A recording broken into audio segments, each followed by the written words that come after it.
ചില പ്രാർത്ഥനകൾ അങ്ങേയറ്റം ഹൃദയഭേദകമാണ്. ശ്രീരാമകൃഷ്ണ പരമഹംസർ സമാധിയായി. അദ്ദേഹത്തിൻ്റെ ശിഷ്യന്മാരെല്ലാം ഒറ്റപ്പെട്ടു. അവർക്ക് ആരുടെയും സഹായം ഇല്ലാതായി. അവരെല്ലാം കൂടെ ഒരു പഴയ വീടെടുത്ത് അതിൽ ഒരുമിച്ച് സാധന ചെയ്യുന്നവരായിരുന്നു.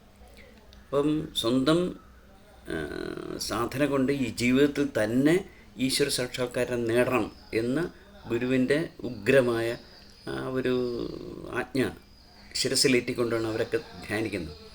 അവർക്ക് അവസാനം ആഹാരം കഴിക്കാനുള്ള നിവൃത്തി പോലും ഇല്ലാതായി. അപ്പോൾ എന്ത് ചെയ്യണമെന്ന് അറിയില്ല. എല്ലാവരും കുറ്റപ്പെടുത്തുകയാണ്, നിങ്ങൾ ഓരോ ജോലിക്ക് പോകും, നിങ്ങളിങ്ങനെ ഇരുന്ന് ധ്യാനിക്കുകയും ജപിക്കുകയും ചെയ്തിട്ട് എന്താ കാര്യം എന്നൊക്കെ പറഞ്ഞു.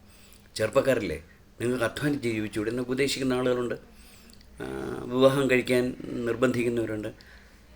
അപ്പോൾ അവരുടെയൊക്കെ എതിർപ്പുകളെയും പ്രലോഭനങ്ങളെയൊക്കെ എതിർത്തുകൊണ്ടാണ് ഈ ചെറുപ്പക്കാർ ധ്യാനമഗ്രനാവുന്നത്, ഈശ്വര സാക്ഷാത്കാരം നേടാൻ വേണ്ടി ശ്രമിക്കുന്നത്. അപ്പോൾ സ്വാഭാവികമായിട്ടും അവർക്ക് ഒരുപാട് പ്രയാസങ്ങളുണ്ടാവും. നേരത്തെ ആഹാരത്തിന് പോലും ഇല്ലാത്ത പ്രശ്നങ്ങളുണ്ടായി. ആ സമയത്ത് ഒരു ദിവസം വിവേകാനന്ദ സ്വാമി ശാരദാദേവിയോട് ചോദിച്ചു, ശ്രീരാമകൃഷ്ണ പരമഹംസരുടെ ഭാര്യയായ ശാരദാദേവിയോട് ചോദിച്ചു, ഞാൻ എന്താ ചെയ്യേണ്ടതെന്ന്. ഞാൻ എല്ലാവരെയും നയിക്കുകയാണ്, അവരൊക്കെ ചോദിക്കുന്നു ഞങ്ങളൊക്കെ വീട്ടിലേക്ക് തിരിച്ചു പോട്ടെ എന്ന്. ഞാൻ എന്താ ചെയ്യേണ്ടത്? ആഹാരം പോലും കൊടുക്കാൻ നിവൃത്തിയില്ല. അപ്പോൾ ശാരദാദേവി പറഞ്ഞു, നിൻ്റെ ഗുരു ഈ സമയത്ത് എന്ത് ചെയ്യുമായിരുന്നു അത് ചെയ്യൂ. ഇങ്ങനൊരു അവസരത്തിൽ നിൻ്റെ ഗുരു എന്താണ് ചെയ്യുന്നത് നിങ്ങൾ കണ്ടിട്ടുണ്ടല്ലോ, അത് ചെയ്യും.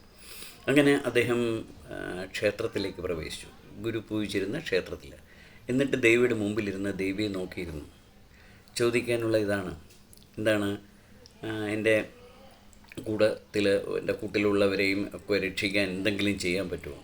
പക്ഷേ ആ ദേവിയുടെ മുന്നിലിരുന്ന് നരേന്ദ്രൻ എന്ന പയ്യൻ, അദ്ദേഹമാണല്ലോ സ്വാമി വിവേകാനന്ദനായിട്ട് മാറിയത്, ചോദിച്ചതാണ്, എൻ്റെ എല്ലാം ഞാൻ തരാം, എൻ്റെ ജീവിതം തരാം, എൻ്റെ ശ്വാസം തരാം, എൻ്റെ ഈ ഭൂമിയിലുള്ള സമയം തരാം, എന്തൊക്കെ എനിക്കുണ്ടോ അത് മുഴുവൻ ഞാൻ ദേവിക്ക് തരാം.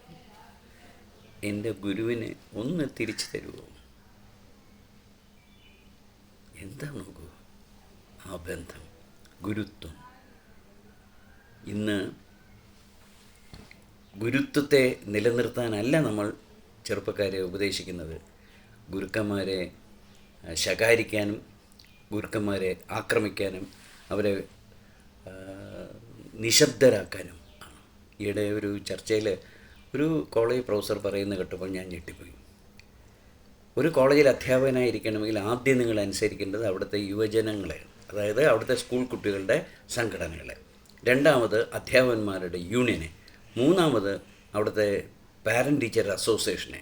ഇവരുടെ ഒക്കെ അഭിപ്രായവും ഇവരുടെ ഒക്കെ അനുഗ്രഹവും ഇവരുടെ ഒക്കെ സ്നേഹവും സഹായവും വാത്സല്യവും ഉണ്ടെങ്കിൽ മാത്രമേ നിങ്ങൾക്ക് നിങ്ങളുടെ വിദ്യാർത്ഥികളെ ആത്മാർത്ഥമായി പഠിപ്പിക്കാൻ പറ്റുമെന്ന്. ഇതാണ് കേരളത്തിൻ്റെ സ്ഥിതിയെങ്കിൽ വളരെ വളരെ ദയനീയം തന്നെയാണ് നമ്മുടെ കാര്യം.